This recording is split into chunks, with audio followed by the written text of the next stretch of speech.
Welcome, welcome, welcome, welcome. We are here today discussing the very viral case of Mackenzie Shirilla. Now, if you haven't seen it yet, I would encourage you to go watch it. It's called The Crash. It's on Netflix.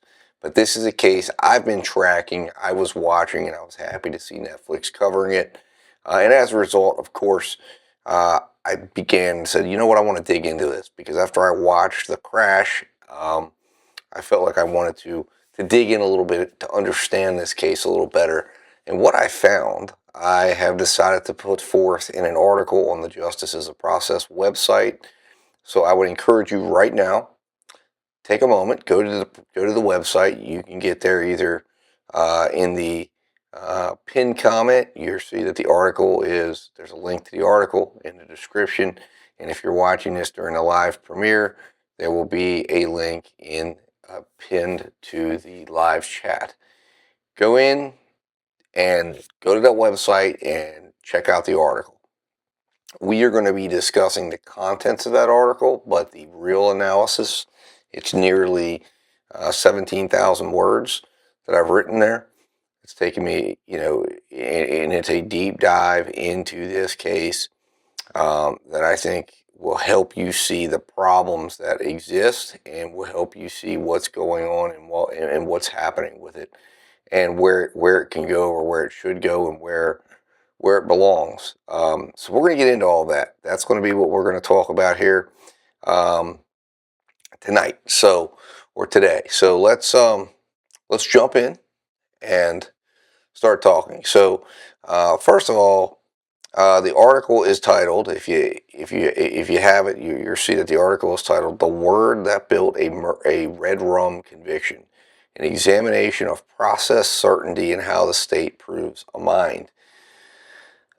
So we're going to get into exactly what that means. So first off, I'm going to take you through, we're going to discuss first what actually happened. What are we talking about occurred? What is this case? Like I said, if you haven't seen the movie yet, the case deals with a young lady named Mackenzie Shirilla. And on July 31st, 2022, at 5:34 a.m., her life changed forever.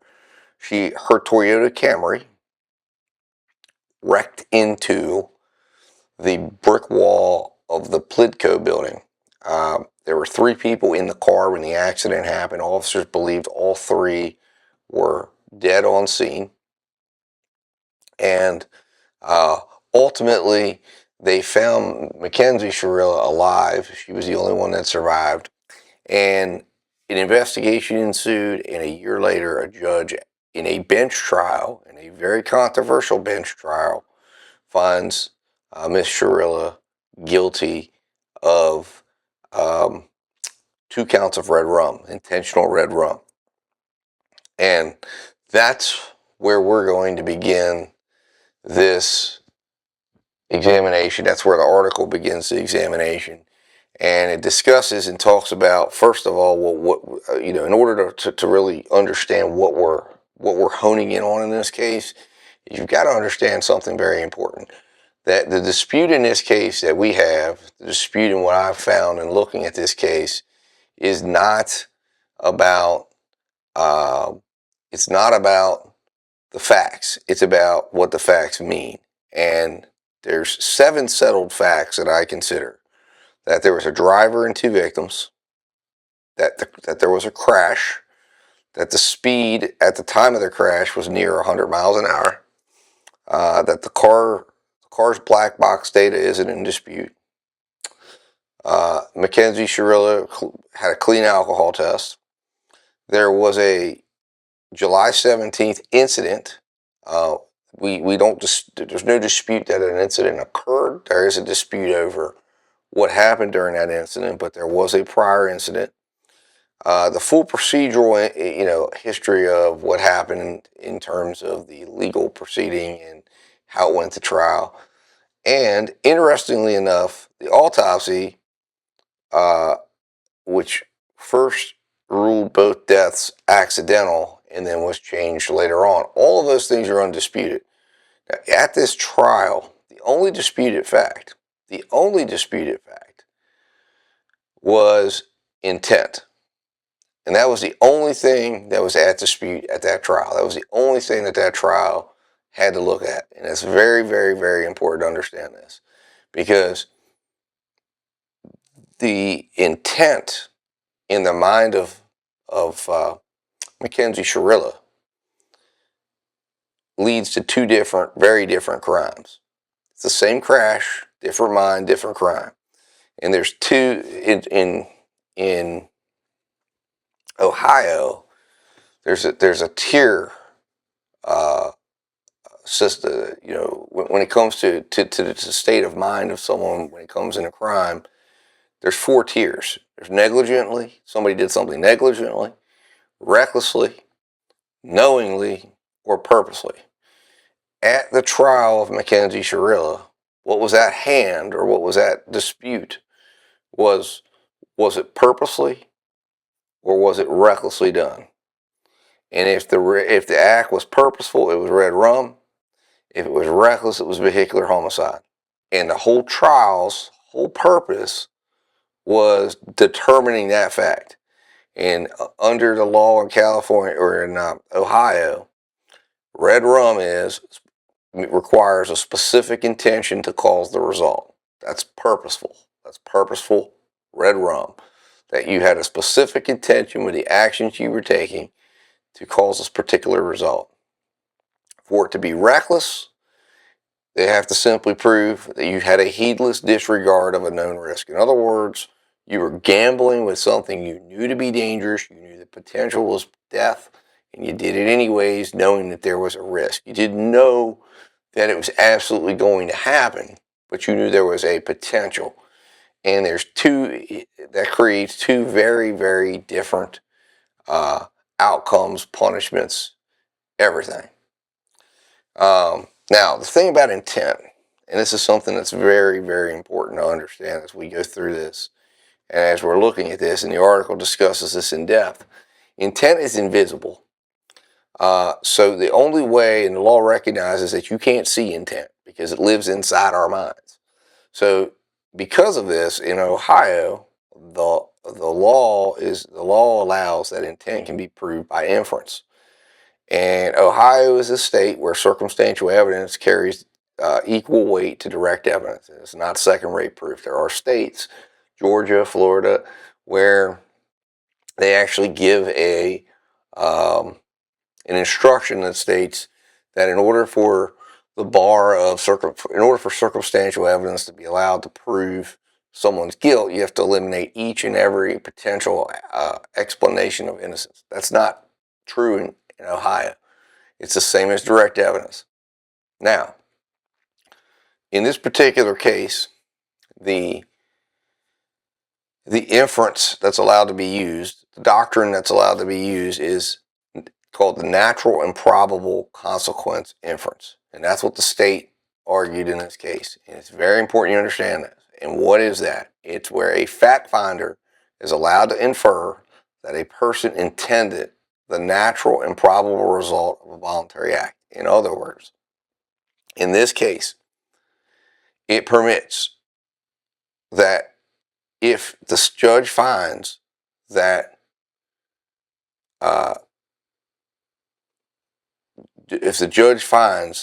Mackenzie Shirilla drove her car 100 miles an hour and that there wasn't any other factors, but that if she finds that, you can infer from that you should understand that if you're driving a car 100 miles an hour into a wall, the likely outcome is death.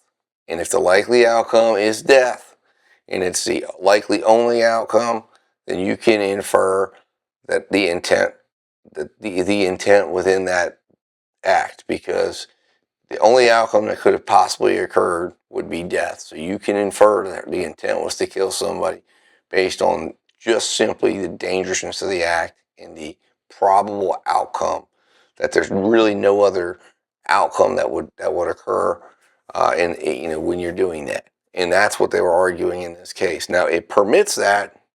It doesn't command that, meaning the state still has to prove that. They still have to demonstrate evidence that this was something that she intended to do. In other words, that she made a conscious choice to actually drive the car 100 miles into a wall. And they have to prove that. And that is a very, very, very important distinction to make. Okay? Because the reason why that's an important distinction to make is because there are other potential explanations for what could, for what could be happening. In other words, if this was a scenario where she misapplies the pedal and accidentally hits the wrong pedal and drives into the wall, she's not making a choice to drive into the wall. It was a reckless act. It was an accident. And that would not be something then that you could then infer intent from for purposes of finding someone guilty of red rum. That's why it was so important in this case that prosecutors had to eliminate any other outcomes beyond a reasonable doubt. And that was in existence, and that had to be done. And that wasn't done. And that is the rub, that is the tension in this case that exists that we picked up on. Now, reasonable doubt, it's not a dial, okay? It is the highest certainty that the law knows. Now, one thing to understand is once a verdict occurs and the prosecutor meets its burden and a jury determines, or a judge determines, in this case it was a bench trial, determines that the bar has been met. When it goes to the appellate courts, it's a totally different story on how the appellate courts deal with that and deal with the outcome and deal with reviewing that outcome. And that's important to understand as well, because that's where her case is at currently. There are two, in Ohio, there are two things that are looked at when an appeal happens, okay? And the first is sufficiency. And that is, they're looking at the sufficiency of evidence, meaning could any rational fact finder have found every element proven? It's a very, very low bar, because it doesn't mean that simply because the appellate court says, well, we would come to a different conclusion. No, they actually have to look and say, is there any possible way that somebody looking at these facts could have drawn that conclusion? If they say there is, then the finding is that the verdict was sufficient and that there was a sufficiency of evidence. The next thing that's got to be looked at is manifest weight of the evidence, meaning the court sits as a 13th juror, but reverses only in the exceptional cases, meaning they're going to defer to the original ruling and only in circumstances where it is just some sort of exceptional circumstance that leads to saying, well, you know what, this situation has occurred. We need to go ahead and reverse it. The point is that both of these standards are built to protect the verdict that was handed down at the lower court, because the idea is not to be coming up and having a bunch of verdicts ping-ponged and overruled and sent back down. Now, the thing about it is that, walking away from this is when the state is looking at, or when the appellate courts are looking at the charges, reasonable doubt, okay, does not mean that you charge somebody with aggravated red rum and you go, well, if they can't prove aggravated red rum, then because reckless homicide is the next one down, it just automatically goes there. We know 2 people died. Something's got to happen here. No, there's a requirement that, okay, we say red rum isn't proved, but then aggravated vehicular homicide must be proved as well. And it's not just they cannot be proved on the facts of the case.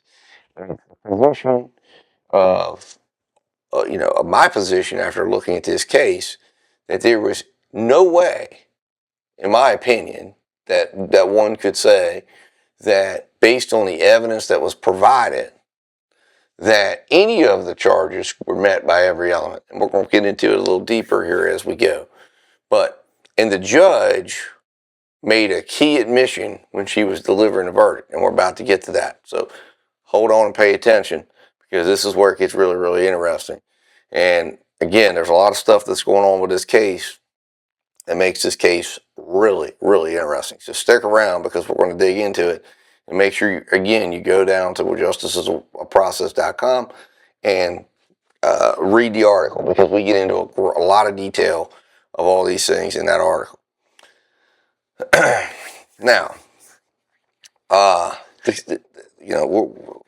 state's case that they built, I'm not saying that it wasn't a strong case, okay, because it was a strong case. And one of the things that the state was relying upon is, as I mentioned, 2 weeks before, there was an incident between Mackenzie and her boyfriend, Dom, who passed away. And in this incident, Mackenzie says, "I'm going to wreck this car right now," allegedly. And this is during an argument in a car while they're driving, and a friend heard this statement. Now, this is important, because in a case like this, when somebody 2 weeks before is telling someone that she's upset and she's willing to wreck the vehicle, and 2 weeks later, a vehicle is driven at 100 miles an hour into a building, one could potentially infer that, again, one could make an inference from that they intentionally did that. Now, of course, that's if you can say that it can be proven beyond a reasonable doubt that she actually made those statements, and that there isn't question or there isn't another side. And there is, and that's what we're going to talk about, because that other evidence, that other side, didn't make its way into this trial, and that is a significant fact, okay? Because when evidence doesn't make it into trial, then we have a problem.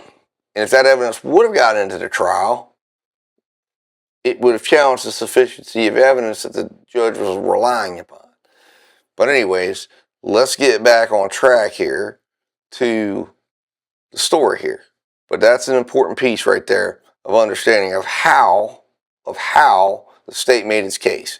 Because they have a statement, and then they have a city camera, and you see it right here. This is a still of that camera, where she makes a controlled turn on the Progress Drive, and showing she was a driver in full command of the vehicle. That's what the state says.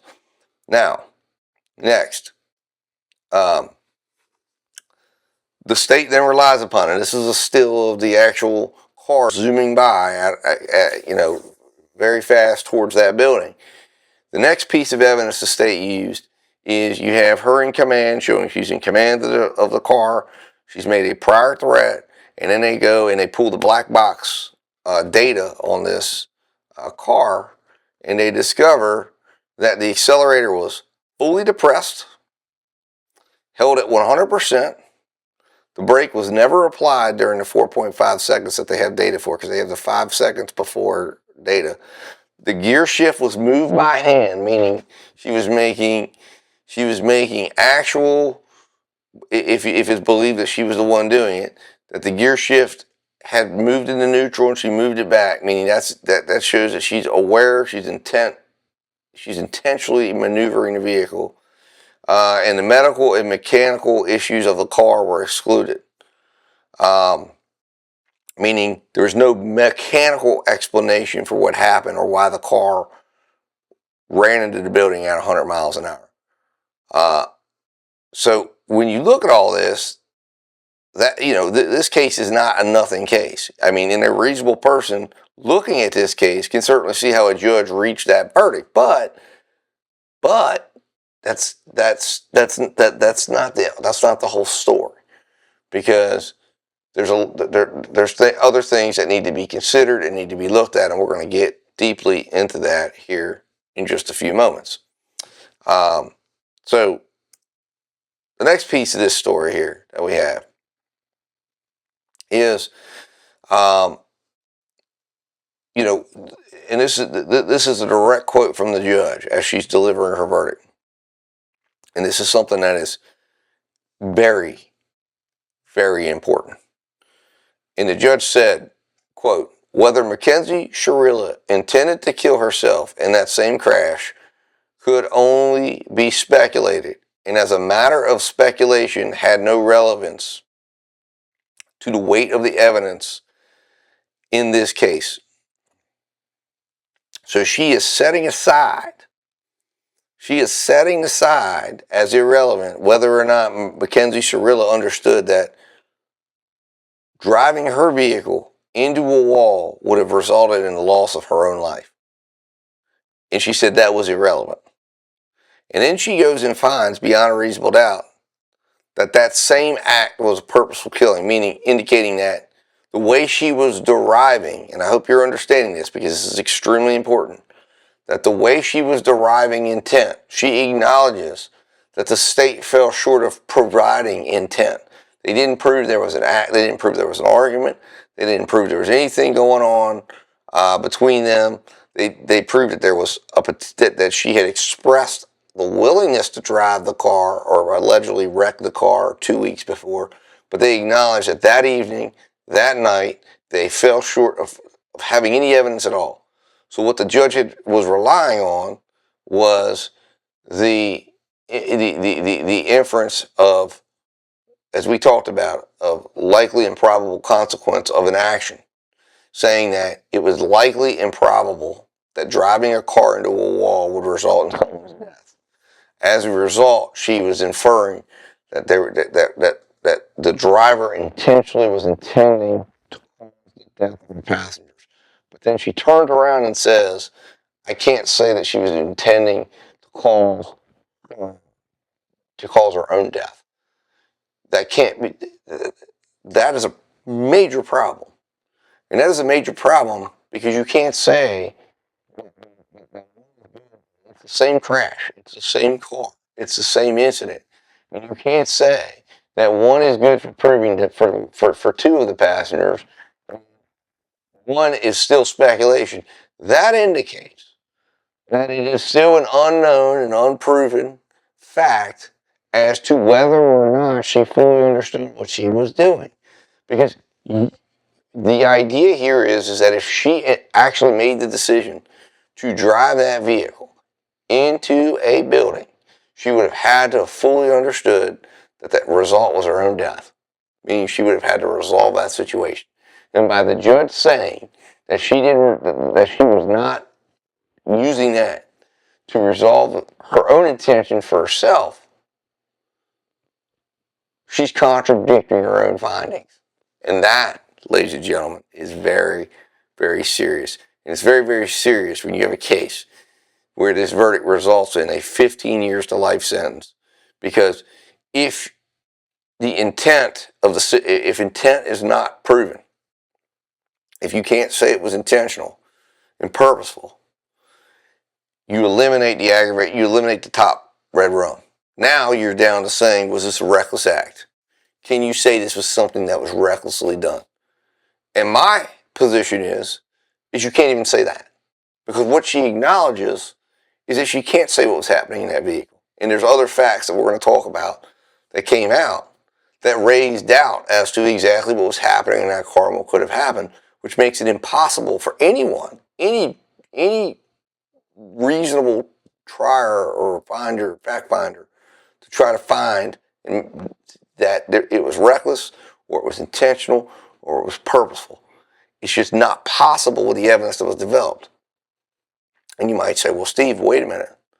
So are you saying two kids die and there's no, we're not supposed to hold them accountable?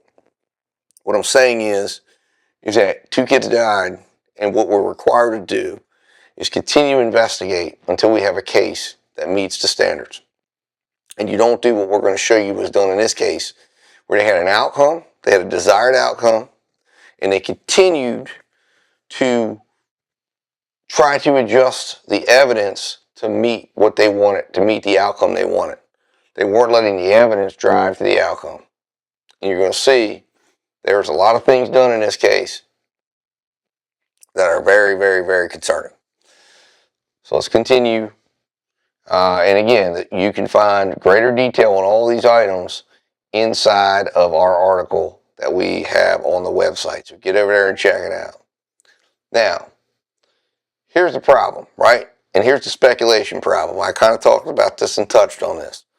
You have one act, one car, one woman, right? So the inference, and I want you to look at this, and so I like to visually put things in front of you, because it works better when you're doing it. But you can see what I'm talking about here. On one side, you have towards the driver. The judge sets the speculation aside. On the other side, towards the passenger, she says that purpose leads to a beyond a reasonable doubt finding that of intent, using the same inference. In the middle there, connected, is one act. 100 miles per hour, brakes never applied. So when the fact finder isn't following her own inference all the way, that is the inference failing a test in open court. And that is a sufficiency point. And it's not a claim that, where I'm not saying the verdict's inconsistent. I'm saying that it's a sufficiency of evidence issue that is allowed to be considered and should be considered by the appellate courts. Because what is happening here is it is a direct statement on the sufficiency of the evidence that exists to speak to the mindset of the driver. Because you can't have it both ways. And an appellate court should have to resolve that, and the judge should have to resolve that in another trial. And that is exactly what the appellate law is meant for. And we're going to talk about why right now there's a challenge. It's going to be a challenging situation. Not because this isn't a good issue, but because there's been some incredible things that have happened in this case for this poor girl. And it's really, really incredible because this is a scenario where a young 17-year-old girl's life is on the line and the system just can't seem to get it right. Now, the arguments that I'm not willing to make, okay, and I kind of touched on this already on one of them. I'm not making the argument that the law does not void, that it's an inconsistent verdict. And one of the reasons why is because there's several cases that have come through, Dunn, Powell, Harris v. Rivera, that state that verdicts are not allowed to be voided just because of internal inconsistencies. You know, juries, verdicts by judges, you know, there oftentimes is inconsistencies in there because that's part of the process of coming to the verdict. And appellate courts are not going to reverse just based on that alone. Next, we're not going to say there's double jeopardy or an acquittal, because one could say that. Well, you know, she's saying that on the other side, isn't she in essence acquitting her of the charge? And on the other side, she's trying to convict her of the charge. No, the judge was clear. She was entering a finding of guilt. But what does survive is whether or not the evidence she was relying upon, was it sufficient? Did they prove the purpose beyond a reasonable doubt? And, you know, this isn't the flashy argument, but this is the argument that is the strongest, because the court is allowed to look at a sufficiency issue. And the statements of the judge, the findings of the judge, speak to the fact that there is a sufficiency issue in this case, that she acknowledges herself. And she acknowledges that in her finding, in her refusal to find that the inference she was using to find Mackenzie Shirilla guilty of the deaths of the two young men, she won't do that. She won't find that. She won't follow that inference through on the intent that Mackenzie Shirilla had to also have for herself. So it's very important that you understand this, okay? To understand going forward, and I hope you do. Let me know in the comments if you have any questions, and I'll try to answer them the best we can. Now, there's a response to this, okay? And we're not going to run from it. I'm not going to tell you that there isn't a response, or there isn't a way that the prosecutor can respond here, because there is.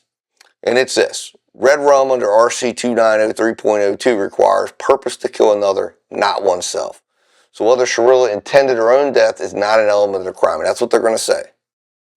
And they're going to claim that a person can hold two different mental states towards two different things at the same time, and that the law has never required that intentions be symmetrical. Stated plainly, they're going to say that she could have not intended to hurt herself and hurt them at the same time. But the inference that's being used states, again, annihilates that. Because the whole idea is that if you're doing that, you had to understand that the outcome was determined as to what it would be. Okay? It would lead to death. And therefore, you could say the intention was death. But if you're saying that you can't say that about the driver, that she was intentionally driving the vehicle, because that is what it was a statement on. It was a statement on whether she was driving that vehicle with intent towards that building, whether she did that intentionally. And if she can't say that for certain, that she understood what the outcome was, which is where she has to go and what she has to find, then it is a sufficiency issue. Because what she's in essence saying is that the evidence was insufficient for her to make that finding. And an appellate court deserves to review this, because it is a very, very, very valid challenge. Now, you know,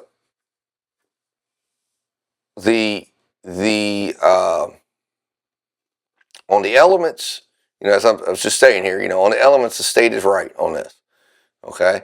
In the idea that self-intent is not an element. So, in other words, the intent she had for herself is not required to be proven, right? But the speculation finding is direct evidence from the fact finder herself that the inference of purpose could not bear the weight. And that is the issue here. And that's what I'm trying to get across to you, is that this is not being stated that the judge had to make a finding as to what her intentions were to herself. But the judge went the extra step and actually did make a finding. But by making that finding, she exposed the weakness that she said that she essentially now, in essence, exposed a weakness in the verdict, a weakness in the evidence that she's attempting to separate, but she can't separate it. And that's important to understand that. Okay, that's very, very important. Now, here's a couple of things that are a couple of reasons of what the judge couldn't rule out and the issues that are present in this case. Because you got to remember, proof beyond a reasonable doubt means excluding any reasonable alternatives. And that is required with direct evidence or circumstantial evidence. If there is still a reasonable alternative remaining at the end of a case, that is the definition of reasonable doubt. And as a result, the case should be tossed out and a not guilty verdict should be returned. Now,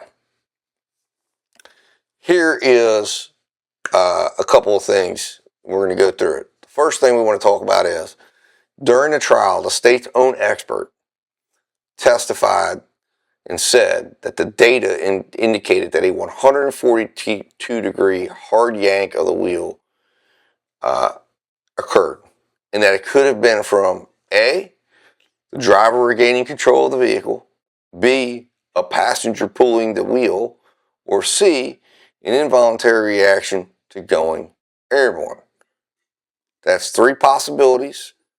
That's one theory. And 2 weeks earlier, who controlled the wheel between these two people was already a question. And what do I mean by that? And this is important, because 2 weeks earlier,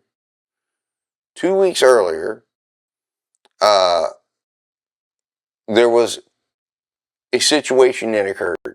During that altercation, text messages were exchanged after the fact. And there were text messages exchanged between different parties. But there was an allegation made that the victim, Dom, had allegedly pulled on the wheel and attempted to wreck the vehicle. And after the fact, he apologizes and sends an apology, indicating that he understood that the potential outcome of that was going to be death.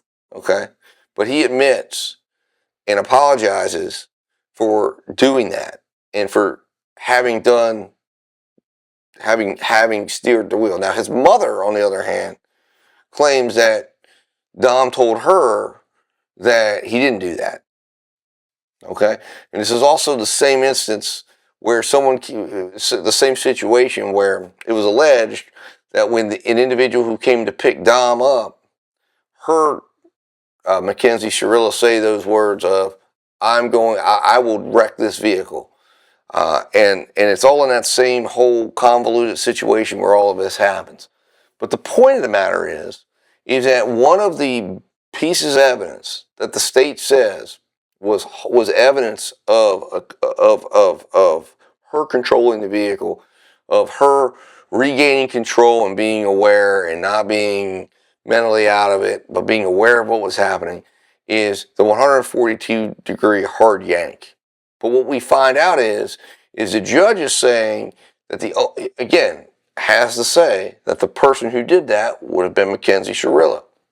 If it was Dom, if he was yanking on the car, if he was doing something to interfere with the operation of the vehicle, if he yanks the wheel and again, could have caused a situation where he startles her and then causes a misapplication of the pedal, which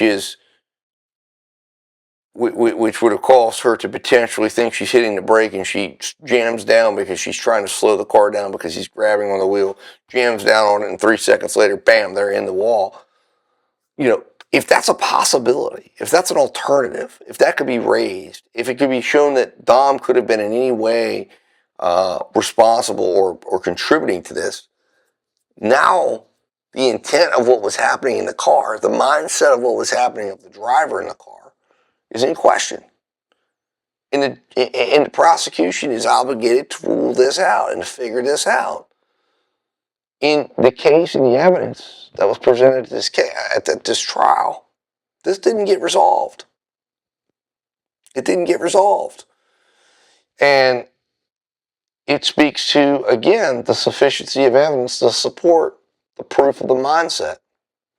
And it also will speak to, later on, as we'll get into, another component of the appeal, which is ineffective assistance of counsel, and whether or not the defense should have put an expert on the stand in order to help the jury understand what all this meant. Now,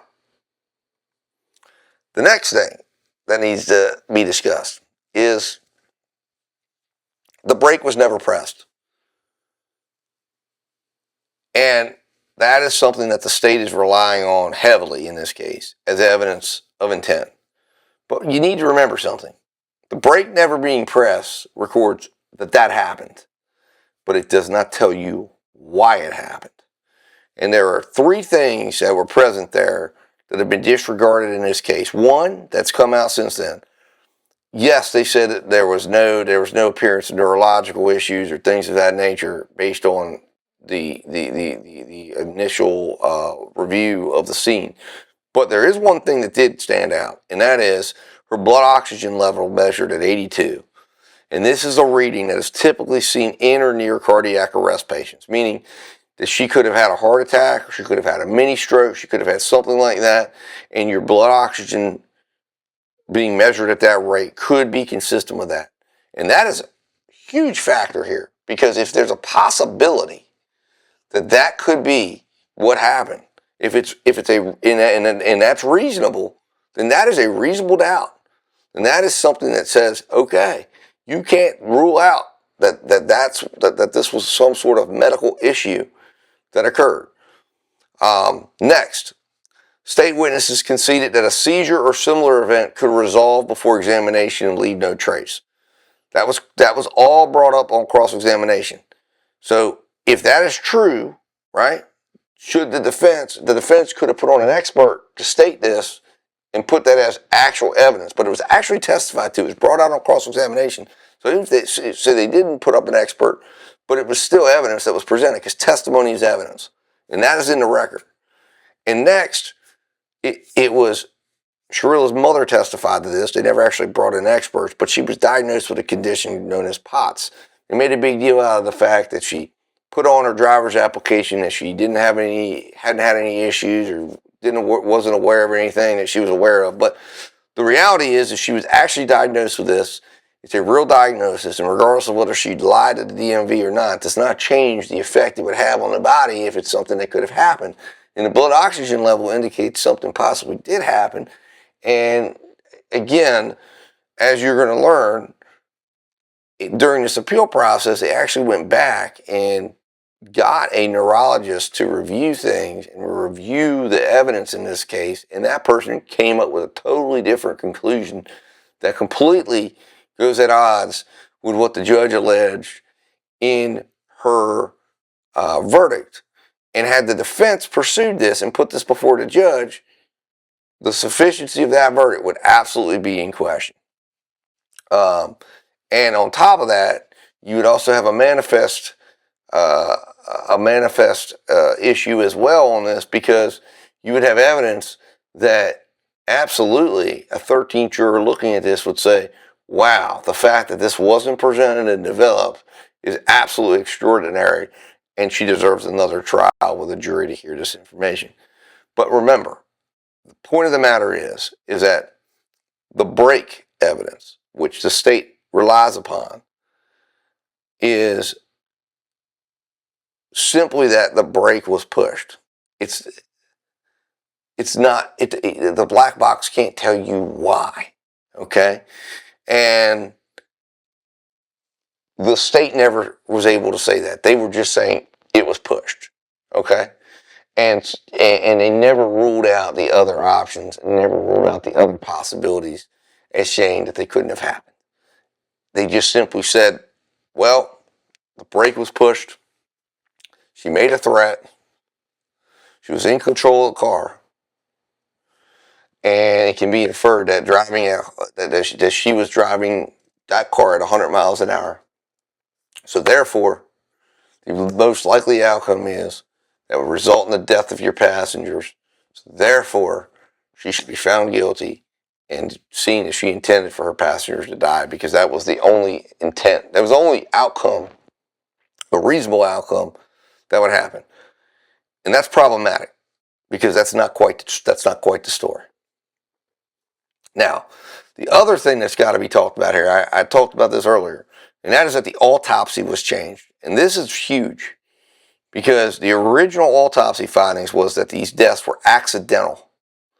Okay, and Ohio has a statute. It's RC 313.19, and it contemplates that in order for a medical examiner's official cause of death to be changed, that it needs to go to court, and a hearing must be held, and then the judge can change the coroner's verdict. Now, in the original appeal of Ms. Shirilla, the appellate court acknowledges this issue, and acknowledges that they did not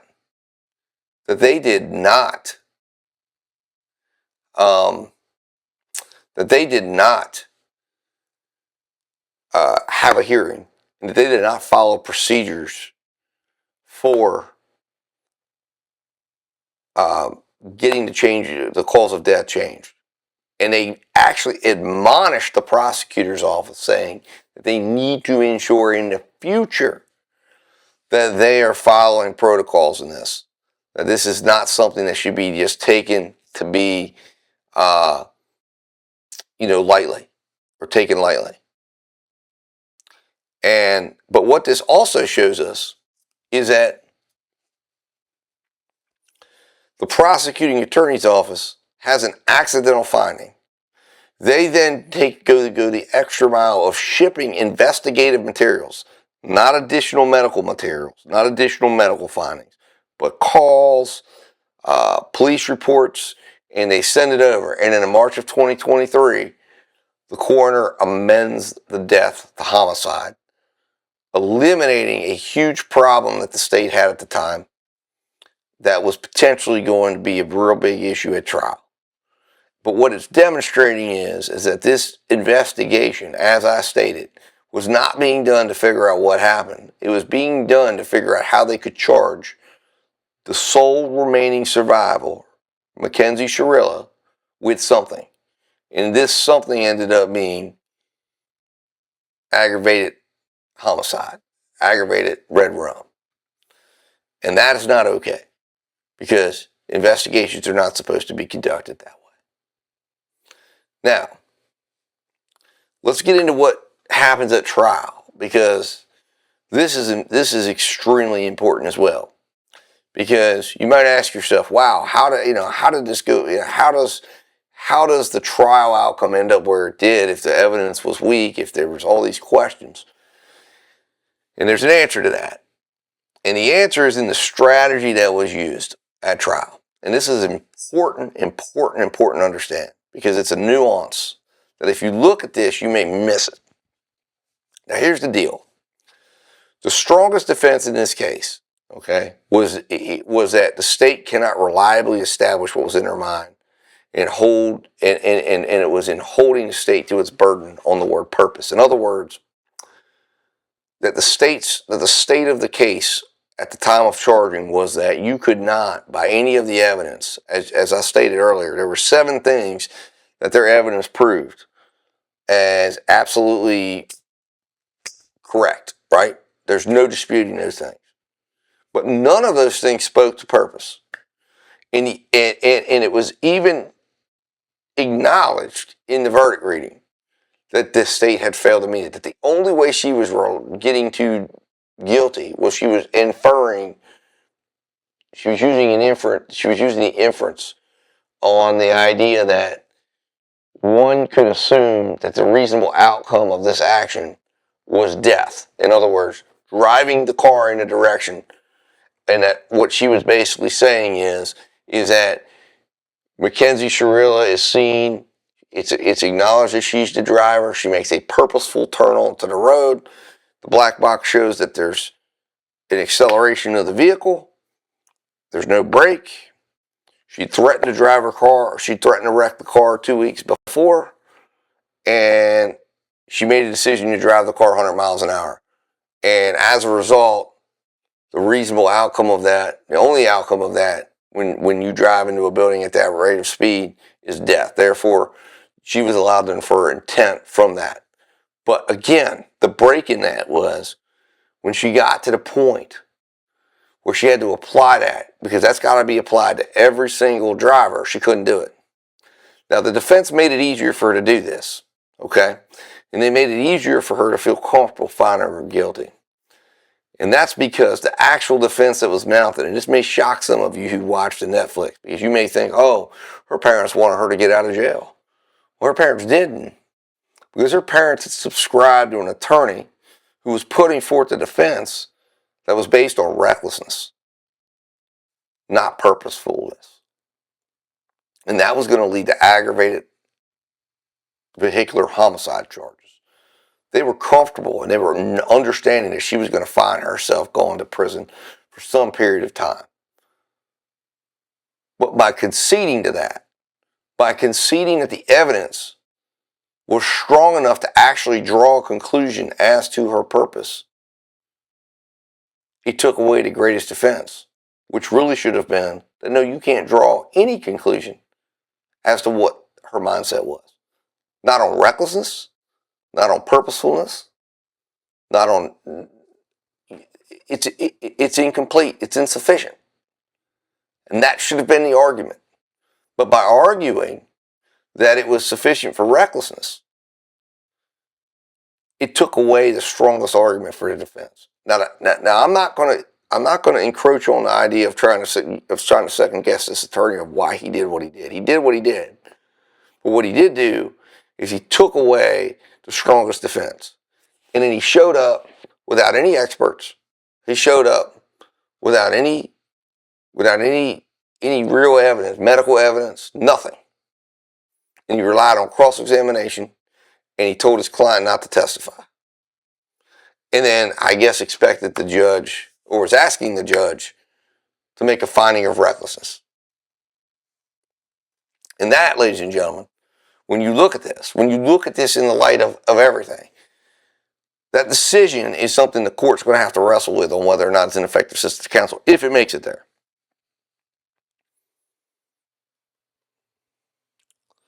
Because to concede your strongest defense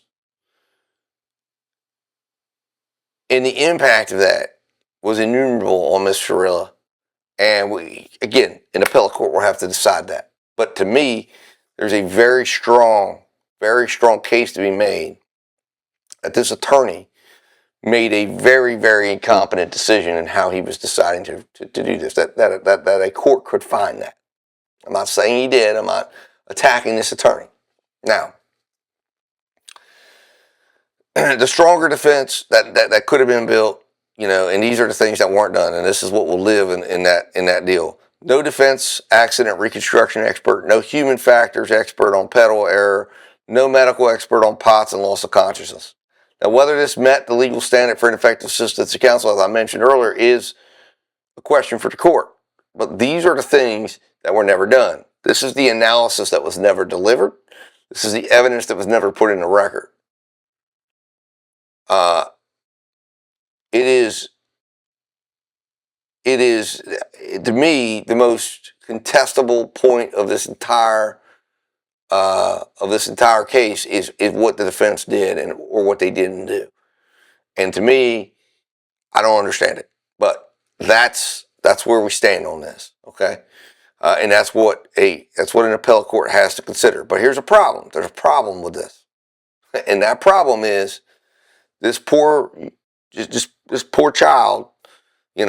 She first comes in and gets an attorney who has 30 years experience, former prosecutor, and she's expecting he's going to put forth the best defense. And as you can see, that's in question. Then she goes and appeals her case, or just sets her initial appeal.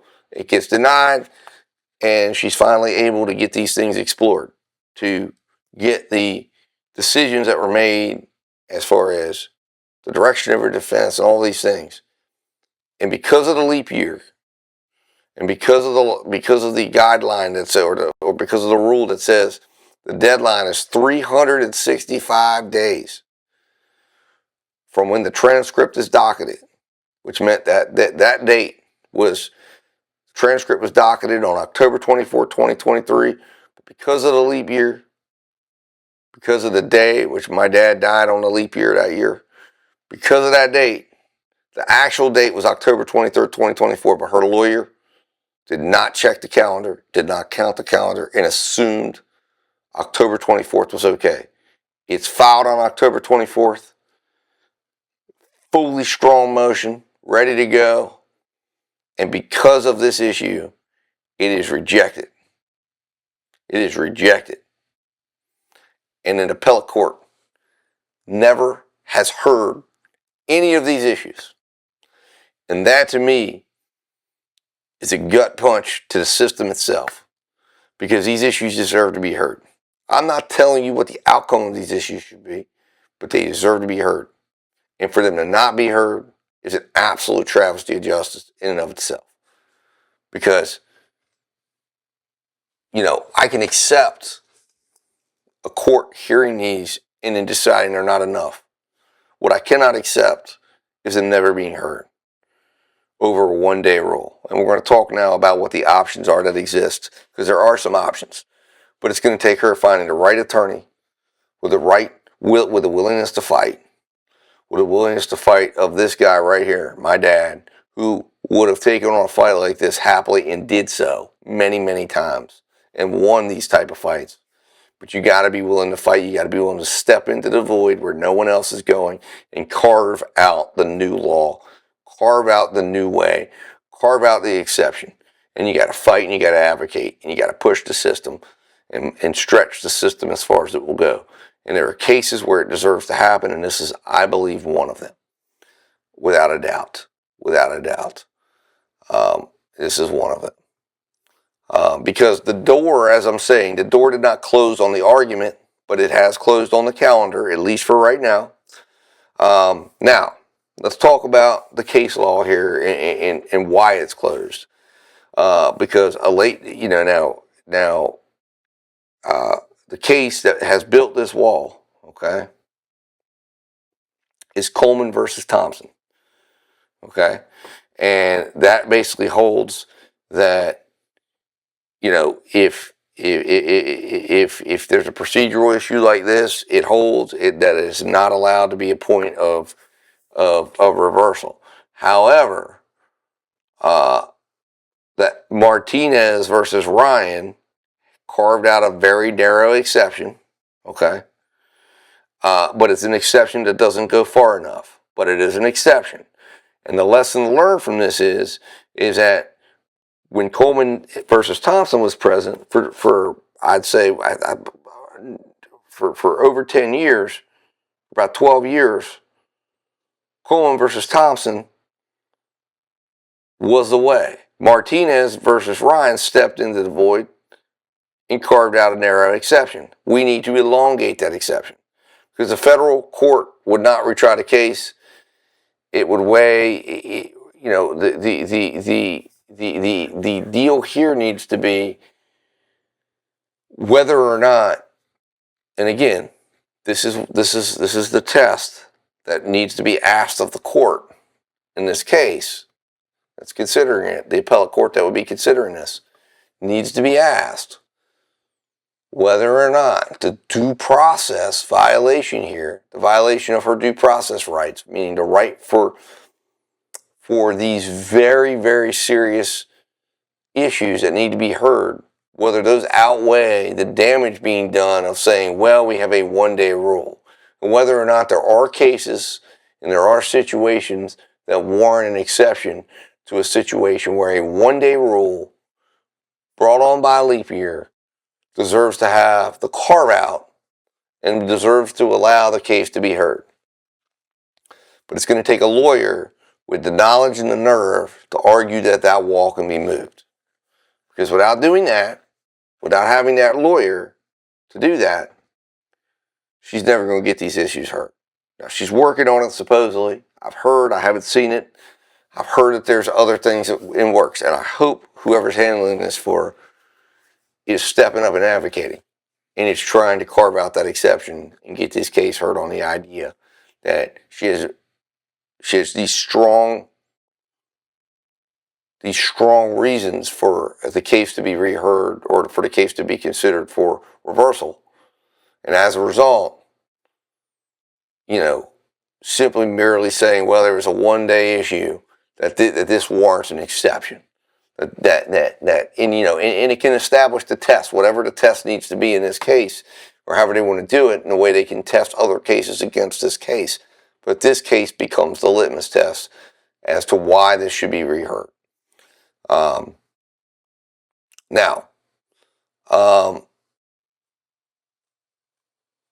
once we get to the idea here of if it gets heard, right? There's a couple things to understand.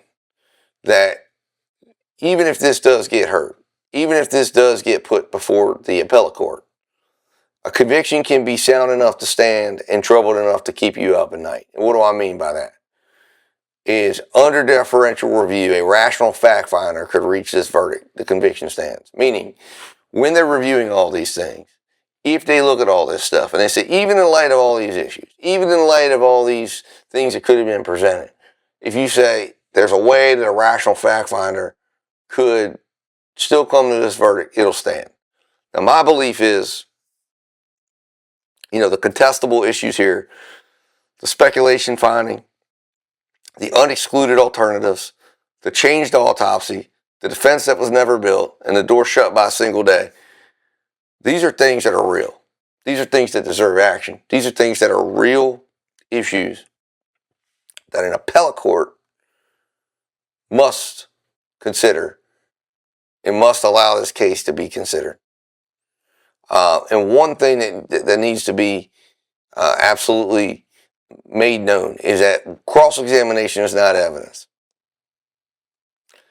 And when the state, you know, so when this, I've heard individuals say, I've heard commentators say that, oh, her attorney came out and cross-examined all these witnesses and introduced a bunch of stuff through cross-examination.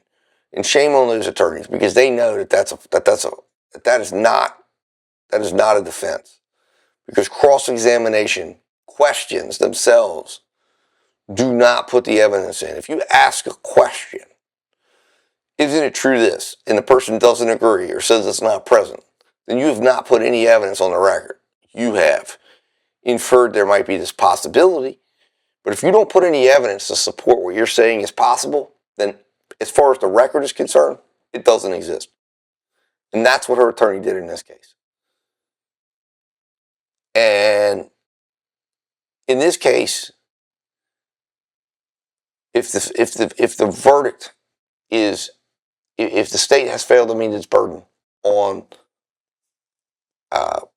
purposeful red rum, on aggravated homicide, if you can't, if the state can't prove beyond a reasonable doubt what her mindset was, what her intent was, for purposes of determining intent to find out what tier, where it falls. If you can't say any of them, if you can say, well, I think it's one of them, but I can't say for certain which one it is, the uncomfortable thing is that means that a not guilty verdict is the correct verdict. Not because you're saying they didn't do something wrong, but because you're saying the state didn't prove what they did wrong. And that is one of the hardest things for jurors to understand, but it's one of the truest things that can be said. Because, ladies and gentlemen, justice is a process. And when the process is sound, it earns the result. When it's not, the result is just a verdict. And we're in the close of justice.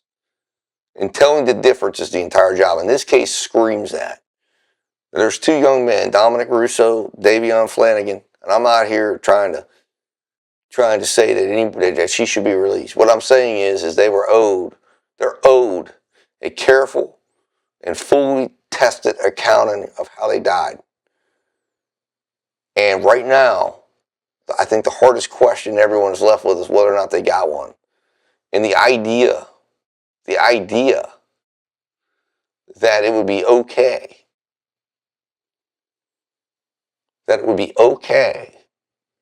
for the system to think that, hey, we have one day, we're not going to consider anything. That it would be okay for this thing to continue, for her to continue to serve a sentence with these questions unknown. That we would say that the final accounting of this case is a judge who essentially in her own ruling raises a sufficiency of evidence question and exposes a glaring weakness. Now, I'm not saying that she should absolutely be released. But what I'm saying is that in order for the process to work, the appellate court must be able to allow to do its job. It must be allowed to look at these things. It must be allowed to assess these things. It shouldn't be shut out because of one day. We owe the victims better than this. We owe that young lady better than this. We owe the system better than this. And like I said, there's a much more deeper accounting of all this that can't be necessarily captured when we're on air talking about this. And I would encourage you to go to the website and read this article, join the discussion. Let me know what your thoughts are. Let me know what your thoughts are in the comments. And share this. Share this issue. Share this video. Get the word out. Because I'm not saying that Mackenzie Shirilla is innocent. I don't know that. What I'm saying is that this was a case that was not ready for the verdict that was delivered. And I still don't believe it's ready for the verdict that was delivered. And I still don't believe it's a case that should, as it stands today, be resulting in a 15-year to life sentence for one person when you can't say for certain what was in her mind. And that is what the state is required to do. And that is what the state is required to show. And if they haven't, then it's our job, it's our requirement to send this case back out and with a finding of not guilty. And I know that's not comfortable. It's not a comfortable truth, but it's the way these things are supposed to be handled. So, anyways, I hope this has landed well. I wanted to jump in on this discussion. I wanted to weigh in here because it's something that I know a lot of people are interested in right now. So This is certainly a case that my father would have absolutely been chomping at the bit to have defended and to have pushed and to have taken, and he would have seen the opportunity here to create law and create precedent in a case that could have huge implications down the road for defendants who run into a scenario like this young lady has, where she's being denied the right to have her appeal heard because of one day. And she's locked up, remember. She's locked up. And that's just one of many ways the system has failed her, with getting her attorney who advised her to do a bench trial in a case that absolutely should have been tried before a jury, in my opinion. She chose not to testify. He doesn't put on any witnesses. He doesn't put on any experts. They don't develop things out. I mean, it's on and on and on in this case. That is just startling how bad of a failure it appears to be. And the fact that an appellate court doesn't get to weigh in on this is shameful. And it needs to change. And that's what I hope this contributes to. Anyways, guys, with that said, we'll be back at it again this coming week after the holiday with more court cases and more things to follow. And if this case ends up back in any type of evidentiary hearing or court proceeding, rest assured we will be covering it. Until then, guys, I will talk to you soon, and let justice prevail.